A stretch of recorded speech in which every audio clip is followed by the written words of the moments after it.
The jar was too heavy for the lid. Frank had been standing at the kitchen counter for 3 minutes, which he knew because the clock on the microwave was directly in his line of sight, and he'd started watching it at 4:17. The lid on the pasta sauce had decided, apparently, to become a permanent fixture, and Frank had tried the rubber grip mat, tried running warm water over the lid, tried the trick with the butter knife, and was now standing with the jar in both hands and the particular expression of a man who refuses to be defeated by a condiment, but is beginning to understand that the condiment has the upper hand. He put the jar down. He looked at it. He picked it up and tried again. Nothing. He put it back down and looked out the kitchen window at the parking lot below, which had a truck parked slightly crooked across 2 spaces, which had been annoying him since Tuesday. 4 days of that truck. He'd thought about leaving a note. He'd written 2 notes in his head, the polite version and the other one, and had not left either of them because leaving a note required going downstairs, and he was saving the downstairs trip for actual reasons. The jar sat on the counter. He looked at it. He picked up his phone and looked at it for a moment. He could call his daughter in Phoenix. She'd tell him to use a butter knife. He'd already tried the butter knife. She'd tell him to call the building manager. He'd rather eat plain pasta for a week. He put the phone down. He picked up the jar one more time. He was still holding it when someone knocked on his door. If you've ever been sitting somewhere completely alone and had a knock at the door feel like more than just a knock, this channel is for that kind of story. Subscribe before we keep going.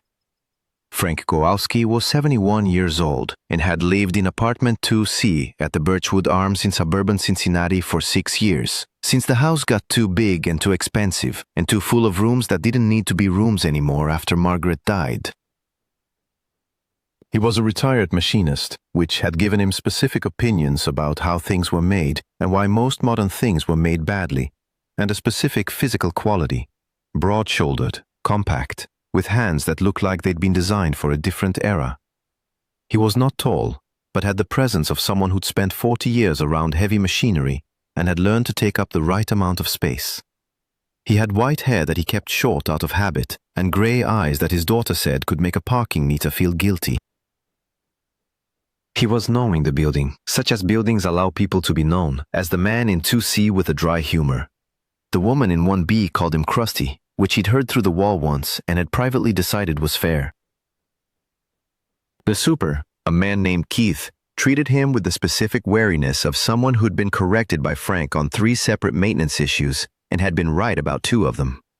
The couple in 3A left a Christmas card under his door each year that said, "Happy Holidays, Frank," in the aggressively cheerful handwriting of people who were not sure what Frank was like, but were going to be optimistic about it. He walked to the mailbox at 10 every morning. He walked around the block at 4 every afternoon, approximately, more or less, with a looseness about the schedule that he'd have called flexibility, and that was in fact the flexibility of a person who doesn't have a reason to be anywhere at any particular time. He went to the grocery store on Thursdays. He watched the news at 6 and found it infuriating, which served the dual purpose of giving him something to feel and something to say if anyone asked. He cooked adequately, which Margaret would have revised to sufficiently, which was accurate. He read. He did the crossword puzzle, the paper kind with a pen, which was a position he held firmly and which his daughter found irritating in a fond way. He did not, as a rule, talk about being lonely. He did not talk about it the way some people don't talk about a medical condition they've had for so long that mentioning it would require explaining, and explaining would require admitting, and admitting would require something. He didn't know exactly what, something that felt like the wrong direction for a man who'd been self-sufficient since he was 17 and had built an identity around the specific dignity of handling his own life. He'd grown up in a house where men didn't say, "I need." They said, "I'll manage, and don't worry about me, and I'm fine." These were not performances exactly. They were the vocabulary of a particular kind of formation, the code of people who'd decided that displaying need was the same as failing. Frank had been formed this way, and had carried the formation for 54 years, and it had mostly served him well, and was now, at 71, living alone with a jar of pasta sauce he couldn't open, costing him something. He just didn't have a word for the cost yet. The knock at the door came again. He set the jar down and went to the door and opened it. The kid was maybe 16, 17. He was standing in the hallway with a slightly guilty expression and a package that was clearly labeled 2C, which clearly was not his apartment since Frank had never seen him before. "This was downstairs," the kid said. "I think the delivery person put it in the wrong mailroom slot. It's got your number on it." Frank looked at the package. It was a box of the coffee he ordered, which came in 3-pound bags and which had been delivered this way, wrong slot, twice before. "Third time," Frank said. The kid looked at the package and then at Frank. "Third time what?" he said. "Third time they've put it in the wrong slot," Frank said. "I've left 2 notes with Keith." "Who's Keith?" "The building manager." Frank took the package. "Where'd you find it?" "Bottom row of the mailroom." There was a note on it that said, "Package for 2, CC if anyone's home," in handwriting that was hard to read. "That's Keith's handwriting," Frank said. "He holds the pen wrong." The kid looked at him. "How do you hold a pen wrong?" he said. "I'll show you sometime," Frank said. "Was there anything else?" There wasn't. The kid went back down the stairs. Frank closed the door and put the coffee on the counter next to the pasta sauce and went back to the kitchen window and looked at the truck parked across 2 spaces. He thought, the kid held the door with his foot while he was knocking. He hadn't put the package down. He thought, that was considerate. He thought, I didn't ask his name. He thought about this for approximately 12 seconds and then stopped thinking about it and tried the jar again. He got it on the 4th try. He wasn't sure if his grip had improved or if the jar had given up. Either way, dinner. The kid's name was Jordan. Frank learned this 4 days later when Jordan appeared at his door again, this time with a different kind of slightly guilty expression and a request to borrow a flathead screwdriver. His aunt was trying to fix something in their apartment, 1D, directly below Frank, and they didn't have the right screwdriver. "What are they fixing?" Frank said. "A doorknob," Jordan said. "It spins but doesn't actually catch." Frank looked at him. "You need a Phillips, not a flathead," he said. "Doorknobs have Phillips screws." Jordan looked at him. "How do you know what's wrong with the doorknob?" he said. "Because that's the problem doorknobs have," Frank said. "They spin, but don't catch when the set screw's stripped. Give me a minute." He went to the kitchen and came back with a small toolkit, which he handed to Jordan. Then he thought about it for a second. "I'll come," he said, "unless they want to do it themselves." Jordan considered this. "My aunt will probably say yes." "Probably?" "She's in a mood, but she says yes to practical things even when she's in a mood." Frank picked up the toolkit. "Let's go." 1G had a specific quality of an apartment that was being made to work harder than it was designed to. The furniture slightly too large for the space, a desk in the corner of the living room that was clearly someone's workspace, boxes along one wall that had never fully been unpacked. The aunt, a woman named Sandra, who looked like she was managing several things simultaneously, said thank you twice and stood in the kitchen doorway while Frank crouched at the front door and looked at the doorknob and confirmed. Stripped set screw. "You can get the replacement at the hardware store," he said. "It's a 20-cent part. Keith has a few in the maintenance cabinet if you ask him nicely." "Does Keith respond too nicely?" Sandra said. "He responds too specific. Tell him the set screw on the doorknob at 1D is stripped and you need an M5. He'll know what you mean." She looked at him. "You're the man from upstairs," she said. "Frank," he said. He stood up with the slight care of someone who'd learned to be deliberate about standing up from crouching. 2C. Sandra, she said, this is Jordan. I think you already. The package, Jordan said. And the screwdriver. Right, Frank said. He handed the toolkit back to Jordan. M5, he said. M5, Sandra said. He went back upstairs. Jordan knocked again 2 days later. Not with a specific reason this time, at least not one he stated. He knocked, and Frank opened the door, and they looked at each other. What? Frank said. Jordan shrugged. Nothing. I was just... He looked at the hallway. Is your TV on? Yes, Frank said. What are you watching? Frank looked at him. The news, Frank said, which is depressing. What do you want? Nothing, Jordan said. My aunt's on a work call and it's loud. Frank considered this. He looked at Jordan, and Jordan looked at the hallway again. Come in, Frank said. Don't touch anything. Jordan came in.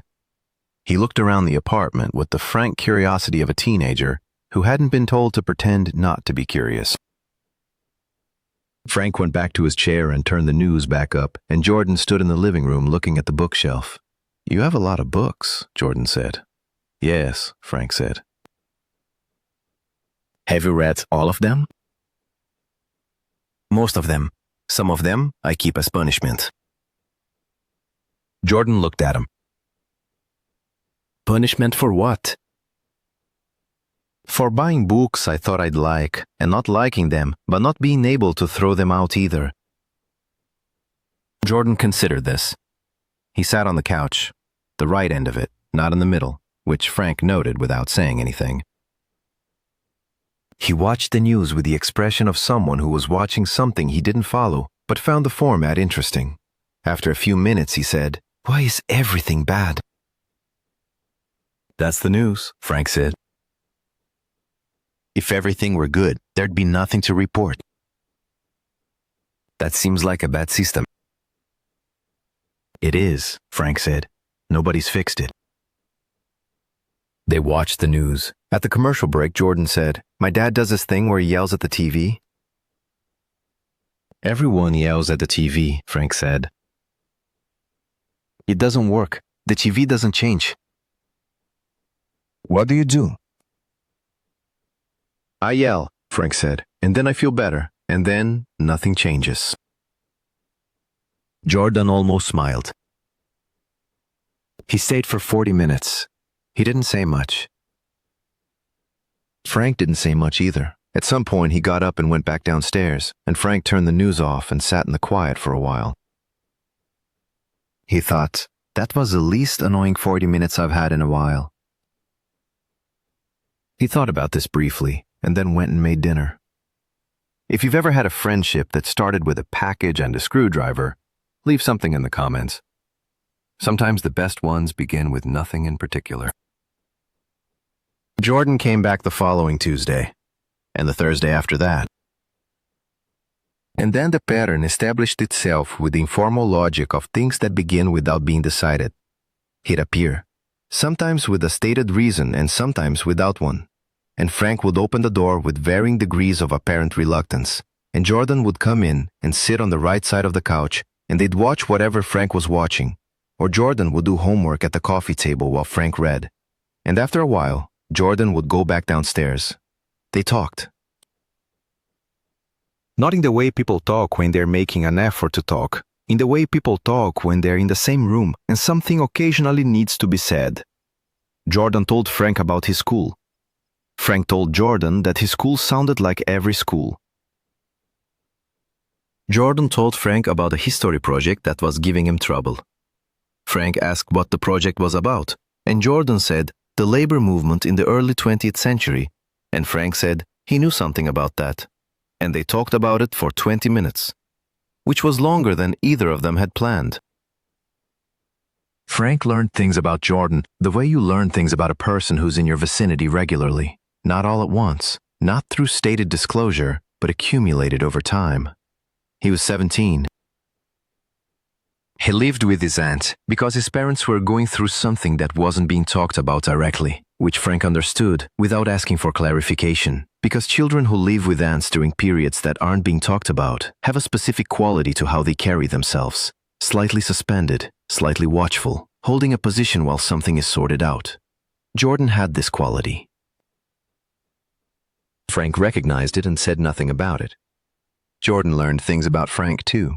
He learned that Frank had opinions about almost everything, and that most of the opinions were delivered with a dry flatness that took some getting used to before you understood they were usually accompanied by the option of being laughed at. He learned that Frank had been a machinist, which Jordan hadn't known was a job until Frank explained it. He learned that Frank's wife had died 6 years ago and that her name had been Margaret, and that Frank kept her photograph on the bookshelf in the place where the books he liked best would be if he were the kind of person who organized books by sentiment. He learned this by asking, which Frank had not expected. "Is that your wife?" Jordan had said, looking at the photograph, which was of Margaret at what appeared to be a beach somewhere, laughing at something off camera. Frank had looked at the photograph. "Yes," he said. "She looks happy," Jordan said. "She usually was," Frank said. "When did she die?" 6 years ago, Frank said. January. Jordan looked at the photograph. "I'm sorry," he said. Not the reflexive "I'm sorry" of social protocol. He said it and looked at Frank and meant it, which Frank registered and did not comment on. "She would have thought you were interesting," Frank said. She liked unusual combinations. "What combinations?" 17-year-olds and retired machinists who watch too much news, Frank said. She had a theory that people who don't have obvious things in common usually have non-obvious things in common, and those are better anyway. Jordan thought about this. "What do we have in common?" he said. "We're both currently inside this apartment," Frank said, "which is more than most people manage." Jordan looked at him. "That's not a real answer," he said. "No," Frank said. "It isn't." He looked at the photograph. "She'd probably say we're both a little stuck," he said. "And too proud to admit it." Jordan was quiet for a moment. "I'm not proud," he said. "You came up here instead of going somewhere you could actually talk to someone," Frank said. "That's a kind of proud." Jordan looked at him. "So did you," he said. Frank looked at him. "Fair enough," Frank said. The weather turned cold in November. Frank had always found November the most honest month. Not dramatic like January, not false like December, just gray and direct about the fact that warmth was no longer available, and you'd have to make peace with that. He walked his 4 o'clock loop with his coat and his hat and the slightly increased care of someone navigating sidewalks that might be frozen at their edges. He'd started timing the walk differently. Not much. 10 minutes later, or 15, adjusted toward when Jordan got back from school, which Frank knew was around 3:30, which meant if he went at 3:45, he'd pass the building entrance around the time Jordan was coming in or getting settled. He didn't think about why he'd made this adjustment. He just made it, the way you make small adjustments without consulting yourself about the reason. On a Tuesday, he passed Jordan in the entrance, Jordan coming in with a backpack and the expression of someone who'd had the specific kind of day that makes the end of the day feel disproportionately important. "Rough day?" Frank said. "Just Tuesday," Jordan said. "Tuesday has always been the problem day," Frank said. "Monday you can explain by virtue of being Monday. Tuesday you're just stuck with." Jordan looked at him. "That's actually a little true," he said. "Come up in a bit," Frank said. "If you want." He said it without looking at Jordan, already turning toward the stairs, the key in his hand. He heard Jordan say, "Okay," behind him. He went upstairs and put the kettle on and thought about nothing in particular. Jordan came up 20 minutes later and they watched a documentary about deep-sea creatures that Frank had found and that was genuinely interesting to both of them in a way that produced regular, unprompted comments about how strange the ocean was. How does something evolve to live down there? Jordan said. With no light. Same way everything evolves, Frank said. You adapt to what's available, or you don't, and something else does. That's depressing. That's biology, Frank said. The depressing part is optional. Jordan looked at the fish on the screen that had developed its own light source inside itself. I want that, he said. Just generate your own light. Frank looked at the screen. Most people do, he said. Most people don't manage it. Did you? Frank thought about this for a real moment. Margaret did, he said. I borrowed hers. Jordan looked at him. What do you do now? He said. I watch documentaries about fish, Frank said. Jordan almost laughed. Not quite. But the almost laugh had the quality of something that recognized what was being said underneath the fish. November became December. Frank got his Christmas card from the couple in 3A. He put it on the refrigerator with the magnet shaped like a wrench that had been there for 4 years. He got a call from his daughter in Phoenix, who was coming for 5 days over the holiday, and who asked if he needed anything sent ahead, and who he told he was fine. He'd managed every Christmas for 6 years.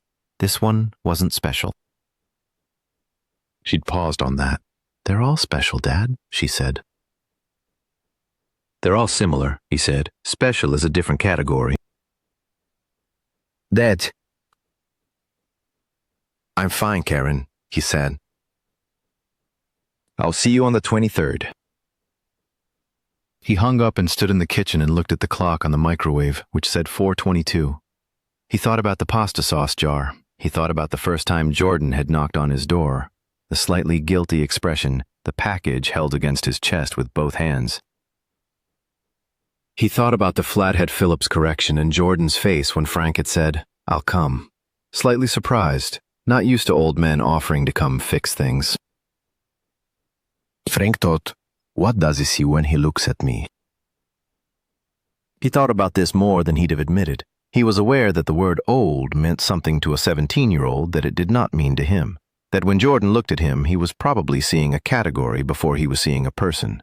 Old man, building neighbor, the one with the opinions, and that the category probably came with assumptions Frank didn't recognize from the inside. He knew this because he'd done the same thing at 17. He'd looked at the old men in his neighborhood and seen something static, finished, arrived at, as if they'd always been what they were and had never been the other things before. He'd never asked any of them anything. He regretted this now in the specific way of regrets that arrived decades after the opportunity has passed. He went at 4:15 on Wednesday. Jordan wasn't coming in. The entrance was empty. Frank walked his loop in the cold and came back and the entrance was still empty, and he went upstairs and made dinner and watched the news, and the apartment was the usual size. He got the crossword out. 4 across, state of being alone. 7 letters. He wrote, solitude. Which fit? He looked at it. He erased it. He wrote, silence, which was also 7 letters, and also fit and was a different thing, and he sat with the question of which one he meant. Thursday, Jordan knocked. Frank opened the door. Wednesday you didn't come by, Frank said. I know, Jordan said. There was something at school. What kind of something? Jordan looked at the hallway. I don't really want to. Come in, Frank said. Jordan came in. He didn't sit on the couch. He stood in the living room with his hands in the pockets of his hoodie, looking at the bookshelf. Frank went to the kitchen and put water on without being asked, and came back and sat in his chair. What kind of something at school? He said. It's a friend situation, Jordan said. It's stupid. If it were stupid, you wouldn't be standing there looking at my bookshelf like it owes you something. Jordan looked at him. Some people are being... It's social stuff. It doesn't matter. It matters, Frank said. You don't have to tell me what it is, but it matters. Jordan looked at the photograph of Margaret. Is it weird that I come up here? He said. Frank looked at him. Weird to who? He said. Anyone, Jordan said. My friend said it was weird when I mentioned it. What did you say? I said you were okay. High praise, Frank said. I said you were actually kind of interesting, Jordan said. They still thought it was weird. Frank was quiet for a moment. What's weird to a 17-year-old is usually just something that doesn't follow the established pattern, he said. The pattern says you don't knock on old men's doors and watch documentaries about fish. You make it sound worse than it is, Jordan said. I make most things sound worse than they are, Frank said. It's a habit. Come sit down. Jordan sat on the right side of the couch. Frank looked at the window. Outside, the December dark was doing its thing, coming earlier every day now, the city lights on by 4:30. The friend situation, Frank said. Is it the kind that resolves itself, or the kind you have to do something about? Jordan thought about it. I don't know, he said. The second kind, maybe. Those are harder. Yeah. What are they doing? It's not. They're not doing anything. It's more like, Jordan looked at the bookshelf, it's like they don't really see me. Like I'm there, and they know I'm there, but they're looking at a version of me that's easier for them, and not the actual me. Frank was quiet. That's a common problem, he said. Not limited to being 17. Jordan looked at him. You have that problem, he said. Most people have that problem, Frank said. People look at what's available to see and make a version of you from it. It's efficient. It's also frequently wrong. What's the version of me they have? Jordan said. I don't know your friends, Frank said. What's the version of me you had before? Frank looked at him. A kid who returned a package, he said. Polite enough to knock, careful enough to hold the door with his foot so he had both hands for the package. Jordan looked slightly surprised. That's it? That's what I saw, Frank said. Then you said it was a third time, and I thought, he paid attention. You didn't just hand me the package and leave. I was curious about the third time, Jordan said. That's what I mean, Frank said. You were curious about my third time. Most people would have just handed over the package. Jordan considered this. What do you see now? He said. Frank looked at him with the gray eyes that could make a parking meter feel guilty. Someone who comes up here when the apartment below is loud, he said, and when it isn't loud. And the Wednesdays, until yesterday. Jordan looked at the couch cushion. What do you see now? Frank said again. Not about me, about the version of you they're missing. Jordan was quiet for a long moment. Someone who thinks about things, he said, like actually thinks about them. Not just says stuff. And I don't know if they want that. Some people don't, Frank said. That's depressing. That's people, Frank said. The depressing part is optional. Jordan looked at him. You said that before, he said. It bears repeating, Frank said. The kettle was ready. Frank got up and made tea that Jordan didn't drink but held, which was a habit Jordan had developed, accepting the tea as a form of participation even when he wasn't thirsty. Frank found this reasonable. My dad used to say I thought too much, Jordan said. Frank looked at him. Your dad sounds like someone who didn't think enough, Frank said. Jordan looked at his tea. He's not bad, he said. He stopped. He doesn't see the version of you that thinks about things, Frank said. Jordan nodded slightly. Does your aunt? Frank said. Jordan thought about it. More than him, he said. She's just busy. Adults are frequently too busy to see things clearly, Frank said. This is a character flaw. We don't like to advertise. Jordan looked at him. Are you too busy? He said. I'm 71 years old and retired, Frank said. I have too much time to see things clearly. It's its own problem. Jordan looked at the photograph of Margaret. Do you talk to her? He said. Like, in your head? Frank held his tea. Sometimes, he said. What do you say? Frank was quiet for a moment. I tell her about things, he said. The truck that parks crooked. The news, Keith's handwriting. He paused. The 17-year-old who comes up and watches documentaries about fish. Jordan almost smiled. What does she say back? He said. She's better than I am at people, Frank said.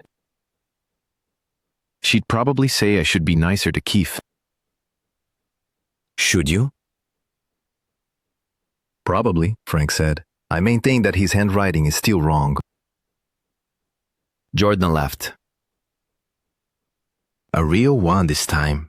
Frank looked at the window. He thought, Margaret would have liked you. He didn't say it. He'd said it once, early on, and it had felt right. He didn't need to keep saying it. It was just true, and he knew it was true, and sometimes knowing something is enough. The week before Christmas, Frank did something he hadn't planned to do. He'd walked his 4 o'clock loop and come back and gone upstairs and made tea and opened the crossword and done the first 4 clues, and then stopped. He'd looked at the crossword. He'd looked at the clock on the microwave. He'd looked at the photograph of Margaret. He'd done the 4 o'clock loop at 4:15 for the past 3 weeks. He'd been telling himself it was just a walk. He'd been lying to himself, which was a thing he was capable of and which he preferred to avoid because he found other people's self-deception irritating and consistency seemed important. He put the crossword down. He went to the window and looked at the parking lot. The crooked truck had been gone for 2 weeks. New infraction, a sedan that used the handicap spot without a placard, and he'd been tracking it with the particular attentiveness of someone who needs things to track. He thought about what he'd said to Jordan that first evening. Both of us a little stuck. Too proud to admit it. He thought, Jordan was 17 when he said okay to that. What's your excuse? He thought about the 4:15 walk. He thought about how he described it to himself. Just the walk, adjusted for the cold, takes a minute longer when the sidewalk's icy. He'd built the small lie carefully, with the craftsmanship of someone who'd been building small lies for years, and it was a good small lie, plausible, internally consistent. He stood at the window. He thought about what it would feel like to say, I timed the walk so I might run into a 17-year-old because I like talking to him, and I'm not entirely sure what to do with that. He thought, it would feel like something I don't want to feel. He thought, and yet... He picked up his tea and went back to his chair and sat there for a while. The next Thursday, Jordan didn't come by. Frank noticed at 5. He'd been reading. He put the book down and looked at the door and then picked the book back up. He read 2 more pages and put it down again. He went to the kitchen and looked at the clock. 5:15. He went back to the chair. He thought, this is fine. He has a life. It doesn't come every day. This is fine. He read until 6. He watched the news. He made dinner and ate it at the kitchen table with the radio on, which he sometimes did. The radio was different from the television, less demanding, something that filled the room without requiring him to look at it. He went to bed at 10. He lay there and listened to the building. The pipes. The HVAC. The muffled television from somewhere above him. The specific nighttime language of a building full of people who were all in their separate boxes, each one sealed from the others, each one doing whatever they did in the dark. He thought about the 4:15 walk. He thought, Jordan's been coming up here for 2 months, and you've never once said anything direct about it. You've let the whole thing proceed as if it were just a thing that happens, like the weather, like the news. You've given yourself elaborate permission to be in his company without ever saying the thing you actually mean. He thought, what do you actually mean? He looked at the ceiling. He thought, I like it when he comes by. I look forward to it. On the days he doesn't come, I notice the days he doesn't come. I've adjusted my walk to maximize the chances of running into him, which is not the behavior of someone who doesn't care whether someone comes by. He thought, and none of this is something I've said out loud. He thought, you've been doing this your whole life, feeling things without saying them, calling it strength. He thought about Margaret. She'd been the one who said things. She'd said I love you in the regular course of a regular Wednesday, which Frank had always found slightly startling and which he'd never been comfortable matching in frequency. She'd said, I need you once, during a hard year, and he'd been stiff with it, hadn't known what to do with it, had done things instead of saying things. She'd understood him well enough to accept the doing. He'd been grateful for the acceptance and had never said so. He lay there. He thought, she spent 38 years translating for me, and I let her. He thought, and now I'm alone with a 17-year-old who comes by and watches fish documentaries, and I'm not capable of saying, this is the best part of my week. You was not going to say, this is the best part of my week. But there had to be something between that and nothing. He went to sleep. In the morning, he stood at the kitchen counter and drank his coffee and thought about it with the methodical quality he'd applied to machinery problems. What's the actual thing? What do you need? What's the simplest approach? The actual thing? He was glad Jordan came by, and he wanted Jordan to know that, and he didn't know how to say it without it feeling like the kind of thing he was not going to say. What he needed, a version of the truth that was in his register, a way to mean it without making it bigger than he could carry. Simplest approach. Say something that was true and not enormous. He thought about these all morning. Jordan knocked that afternoon. Frank opened the door, and Jordan was there with the slightly apologetic expression of someone who'd missed something and knows it. Yesterday I had this, Jordan started. It's fine, Frank said. Come in. Jordan came. He sat on the couch. Frank sat in his chair. They looked at the television, which wasn't on. Were you waiting for me to come by? Jordan said. Frank looked at him. Don't flatter yourself, Frank said. Jordan looked at the on television. Frank looked at it too. Yes, he said.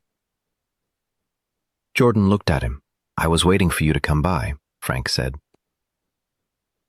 He said it with the flatness he used for things that needed to be said plainly so they could be said at all. I'm not going to make a thing of it, but yes. Jordan held this. Oh, he said. You're the best conversation I've had since the thing with the tuna, Frank said. What's the thing with the tuna?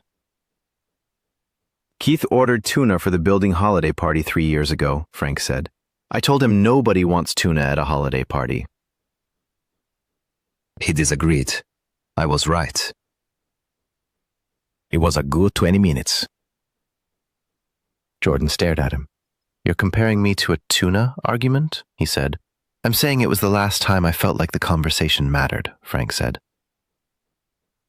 The tuna one was about 12 minutes shorter. Jordan looked at the bookshelf. I don't know if that's a compliment, he said. It is, Frank said. I'm bad at them. You'll learn to translate. Jordan was quiet for a moment. I like coming up here, he said. I don't know how to say that without it sounding weird, Frank said. Yeah. Everything genuine sounds weird initially, Frank said. That's how you know it's genuine. The non-weird stuff is usually just manners. Jordan held this. Frank, he said. Frank looked at him. Do you get lonely? Jordan said. The apartment was quiet. Frank looked at the photograph of Margaret, at the beach, laughing at something off camera.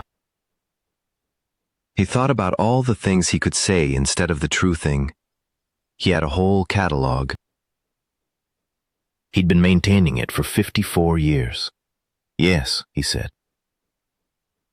Jordan nodded. Me too, he said. Which is weird, because I'm at school all day with people. Not the same as being seen by people, Frank said. Yeah, Jordan said. It's not. They sat. I go out at 4 o'clock, Frank said. My walk. I know, Jordan said. I've seen you a few times. I started going at 4:15, Frank said. About 3 weeks ago. Jordan looked at him. Why, he said. Frank looked at the window. Because that's when you get home, he said. And sometimes you come in when I'm coming back, and we talk for a minute. He paused. I adjusted the schedule so that might happen more. Jordan held very still. You adjusted your walk schedule, he said. I adjusted my walk schedule, Frank said. If you tell anyone, I'll deny it. Jordan looked at the bookshelf. He was quiet for a moment. He stopped. Don't make it sentimental, Frank said. I walked 4:15 instead of 4 o'clock. It's not a landmark. It kind of is, Jordan said. It isn't, Frank said. It's just what it is. Jordan looked at him. Okay, he said. It's just what it is. Good, Frank said. He got up and turned on the television and found the second part of the deep-sea documentary, which he'd saved. Jordan settled back on the right side of the couch. Outside, the December early dark was doing its thing. The city lights were on. Somewhere below, Sandra was probably on a work call or had finished one. The building was making its nighttime sounds even though it was only 5 in the afternoon. The fish on the screen were extraordinary and not meant for the surface. I looked them up, Jordan said, about a particular fish they discussed. The anglerfish. The female is huge and the male is tiny, and when they mate, the male basically just attaches to the female permanently and becomes part of her. Frank looked at the screen. That's either romantic or horrifying, he said. I think it's both, Jordan said. Most things are, Frank said. They watched the fish. Leave a comment before we keep going. Tell me if you've ever met someone unexpected who ended up being the best conversation of a hard season. Tell me what it was about them. Sometimes the right person comes in the wrong-looking package. December passed. Karen arrived on the 23rd as planned and left on the 27th as planned. She made the apartment smell like her mother's cooking, which he'd learned deliberately, which Frank found both touching and difficult in a way he didn't explain and she didn't ask about. She met Jordan once. He'd appeared at the door for a specific reason involving a borrowed extension cord, and Frank had introduced them with the precise brevity of someone who doesn't narrate relationships, and Karen had given Frank a look afterward that he'd ignored. You have a friend, she said. I have a neighbor, Frank said. He came up specifically to return a cord you lent him. People return borrowed items, Frank said. That's etiquette. Karen looked at him. Dad, she said. Karen, he said. I'm glad, she said. He looked at the wall. Don't make it a thing, he said. I'm not making it a thing. I'm just saying I'm glad. He turned the news on. After she left, the apartment was the usual size again. Frank stood in it on a Saturday morning and felt the specific December in January quality of post-holiday quiet, the absence of company turned up slightly louder by the recent presence of company. He made coffee. He did the crossword. He went out at 4. It was a Sunday. Jordan wouldn't be coming in from school. He walked his loop and came back and went upstairs and thought, knock on 1D. He looked at the ceiling. He looked at the door. He looked at Margaret on the bookshelf. He thought, no reason. It's a Sunday. He might not even be home. Karen was right to say it's a friendship, and you've been pretending it isn't, because pretending it isn't keeps you from having to acknowledge that it matters, and acknowledging that it matters means... He put on his coat. He went downstairs. He knocked on 1D. Sandra answered.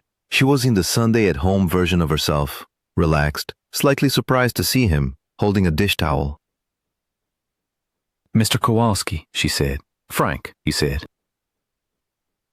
Is Jordan around? Sandra looked at him. Something moved across her face. Not suspicion, something more considered. Jordan, she called. Frank from upstairs is here. He heard movement from somewhere in the apartment. Jordan appeared in the hallway looking genuinely surprised. Frank? He said. I came down, Frank said. Jordan looked at him. Yeah, Jordan said. I see that. I don't have a reason, Frank said. He stopped. He stood in the doorway of 1D and looked at Sandra with her dish towel and Jordan in the hallway and thought about what he'd been about to say, which was, I wondered if you wanted to come up and watch something, which was a normal thing that people said, and which Frank had never said to anyone in this building in 6 years. I wondered if you wanted to come up, he said. There's a thing on about bridges, engineering. I thought you might. It's got to do with the structural planning for cities. Jordan looked at him. Yeah, he said. Give me a minute. Sandra looked at Frank. He talks about you, she said. Jordan, he talks about the things you say. Frank looked at the dish towel. He's a good kid, he said. You're doing a decent job with a complicated situation. Sandra held the dish towel. Thank you, she said, quietly, like the words went somewhere specific. The set screw on your front door, Frank said. Did Keith come by? He came by, she said. He fixed it. Good, Frank said. He holds the pen wrong, but he does the work. She almost laughed. Jordan came back with his shoes on and they went upstairs. They watched the bridge documentary. It was genuinely good. 2 hours, 3 bridges, the specific satisfaction of engineering explained well. Jordan asked questions that Frank answered, and Frank asked questions that Jordan looked up, and the apartment had the quality it had gotten over the past 2 months. The particular inhabited quality of a space where 2 people are doing something that matters to both of them. At some point, Jordan said, the Golden Gate almost didn't get built because the structural engineers couldn't agree on the foundation approach. They agreed on the wrong approach first, Frank said, had to start over. How do you know that? I read, Frank said. It's one of the things you can do when you're old and retired and the days are long. Jordan looked at him. Does it help? He said. The reading, with the days being long. Frank thought about this. It fills them, he said. Filling and helping aren't always the same thing. Jordan held this. What actually helps, he said. Frank looked at the television. The bridge on the screen was extraordinary. Spanning water, holding weight, staying up through conditions it wasn't designed for because the engineers had built in more than what was required. Company, Frank said. Actual company. Not the television kind. Jordan looked at the screen. Yeah, he said. They've watched the bridge. January came. Jordan's parents' situation resolved into a shape, not the original shape, something different, a new arrangement that Jordan explained to Frank one afternoon with the particular 17-year-old combination of relief and uncertainty that belongs to someone who's accepted a new thing without entirely finishing with the old one. He was going to stay with his aunt through the school year. His father was in Ohio. His mother was somewhere else. Things were okay enough. Okay enough is a real thing, Frank said. It gets underrated. Do you think it'll stay okay enough? Jordan said. Frank thought about it. I think situations that stabilize usually stay stable unless someone destabilizes them, he said. And people with enough sense to accept okay enough usually don't destabilize things. Do I have enough sense? Jordan said. More than most, Frank said. You came back to return the extension cord. Jordan looked at him. That's the bar? He said. There's no set bar, Frank said. I'm collecting data.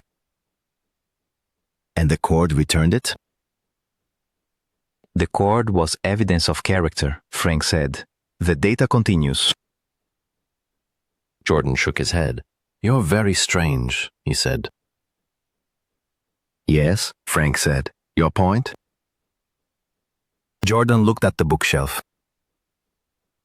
No point, he said. Just noting. The truck with the 3-space parking was back. Different truck, possibly, or the same one back from wherever it had been. Frank had noted it and was preparing his note, the polite version and the other one, when Jordan mentioned he'd noticed it too.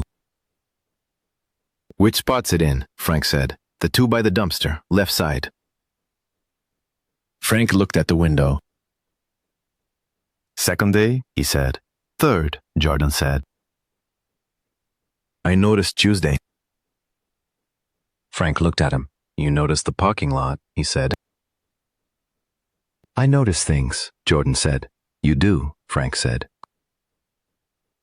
He looked back at the window. I'll leave a note today, the polite version. You have versions? I have a polite version and another version, Frank said. What's the other version like? It says what I actually think, Frank said. Why don't you use that one? Because the polite version usually works, Frank said. And if it doesn't work, I have the other one as escalation. Jordan looked at him. You have a whole system, he said. I have several systems, Frank said. I'm 71. You accumulate systems. They wrote the polite note together, which had not been the original plan, but which produced a better note than Frank would have written alone, because Jordan had an instinct for the sentence that got the point across without the edge, and Frank had the information about what needed to be said. They slid it under the building's main floor bulletin board. The truck was moved the next day. That was fast, Jordan said, passing the empty spots. The polite version, Frank said. Works more often than you think. Jordan smiled. They went upstairs. Frank made the tea. Jordan sat on the right side of the couch. The February cold was doing its thing outside the window, and the apartment was warm, and the crossword was on the coffee table, with 4 clues done, and the photograph of Margaret was on the bookshelf in the place of honor. Frank sat in his chair. He thought, this is what I was waiting for. Not in January, not since Jordan started coming by. All along. This is what the 4 o'clock walk was for. This is what keeping the apartment tidy enough for company was for, even when company wasn't coming, even when I told myself I didn't expect company. He thought, I spent 6 years calling this empty. He thought, he was just waiting. What are we watching? Jordan said. There's a thing about climate systems, Frank said. Meteorology. You'd think it was boring. And it's not? It isn't, Frank said. Nothing is boring if you look at how it actually works. Jordan settled back on the couch. Okay, he said. Frank turned it on. Outside, the city did its winter thing. The cold, specific light, the steam from the vents, the people moving below on the sidewalk with the purpose of people who have somewhere to be. The parking spots by the dumpster were empty. The building was full of people in their separate boxes, each one doing what they did. In Chelsea, two people who shouldn't have had anything in common were watching a documentary about weather systems and finding it, against all reasonable expectation, interesting. Frank looked at the screen. He thought about saying, "I'm glad you started coming by." He looked at Jordan, who was leaning forward slightly because a particular chart had come up that he was looking at closely. Frank thought, he knows. He thought, that's enough. He turned back to the screen. The weather system was extraordinary. It had rules that seemed like they should produce chaos and instead produce patterns, improbable and consistent, the kind of order that looks like accident until you understand the forces underneath it. There are things you spend your life believing you can't say, not because they're too large, but because somewhere along the way you learned that saying them was the wrong kind of weakness. That asking for company, or saying I looked forward to this, or admitting that the apartment is quieter than it should be, was a form of failure you'd been specifically trained to avoid. Frank had learned this early and practiced it for 50 years and had gotten very good at it. He'd maintained it through a marriage and a retirement and the specific diminishment of a life that gets smaller as the people in it go. He'd maintained it through 6 years alone in 2C with his crossword and his news and his 4 o'clock walk. And then a kid with a misdelivered package had knocked on his door and not put the package down. And Frank had noticed.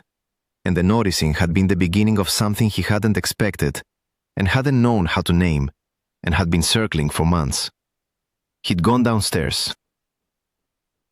On a Sunday, without a reason, without a pretext, just, I wondered if you wanted to come up. It was the most direct thing he'd done in 6 years. Jordan had come up. He was still there. That was, Frank thought, looking at the screen, enough of an answer. If this story left you thinking about someone you've been keeping at the length of the arm you learned to maintain, leave something in the comments. You don't have to say everything. You don't have to make it large. You just have to say the one true thing that's been waiting. Sometimes that's, I adjusted the walk. Sometimes it's just, I'm glad you're here. Neither of them requires more than you have. Both of them are the whole thing.